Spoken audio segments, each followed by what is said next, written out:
Дамян Йорданов, Ангел Грънчев и Матео Петрашило са двойка. Централни бранители. Жак Пехливанов, крилата Даниел Иванов и Шанде. Даниел Халаче води атаката. Бернардо Колто, който почти такава и във Вара, където Драгомир Драган. Нарушението сега отново на Георги Лазаров. Този път Светослав Маринов бе фаулиран.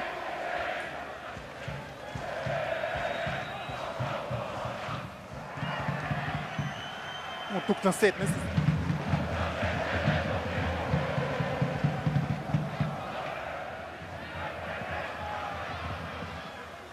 Живко Атанасов с проблеми преди двубоя.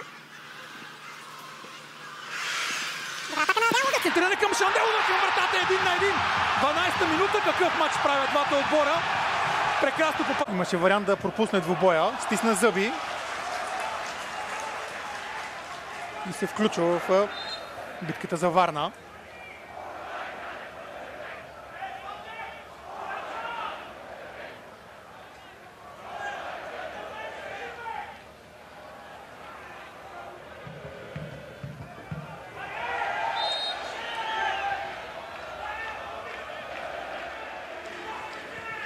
Маринов сега. Изненадващо изпълнение на Светослав Маринов. Спасяване на Пламен Илиев. Лови. Още веднъж изненадващото изпълнение. От движение реши Маринов да шутира. Мартин за топката. Испанец се центрира към Живко Атанасов, който се сблъска там с съперник. Успя и да отправи удар, само че има и сигнал на главният арбитър Красен Георгиев.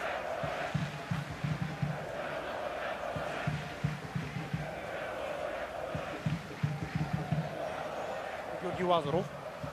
Петрашило прави до топката. Светослав Маринов. Надиграната много по-опитния Васил Панайотов.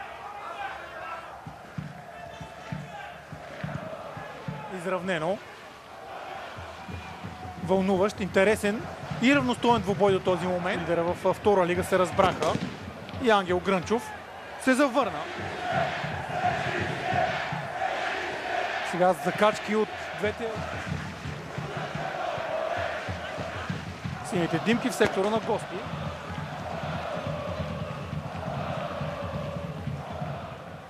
Ще му се сърдят и феновете на Спартак Варна, тъй като в предишните мачове направи толкова много.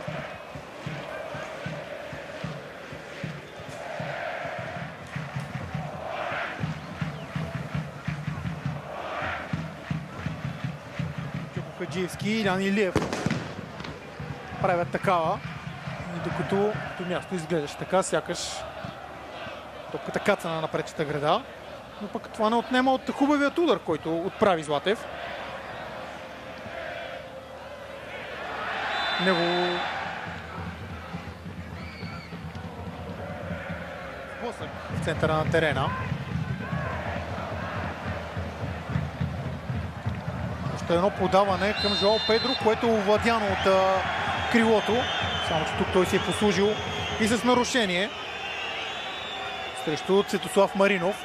Да, определено с лявата ръка си помогна Жоао Педро. Наказателното поле, очакващи центрирането. Ето го и него към далечната града. Маринов прави до топката. Изчисти пред погледа на Селсо Сидни. Няма никакъв резултат от включването на централният нападател на почивката.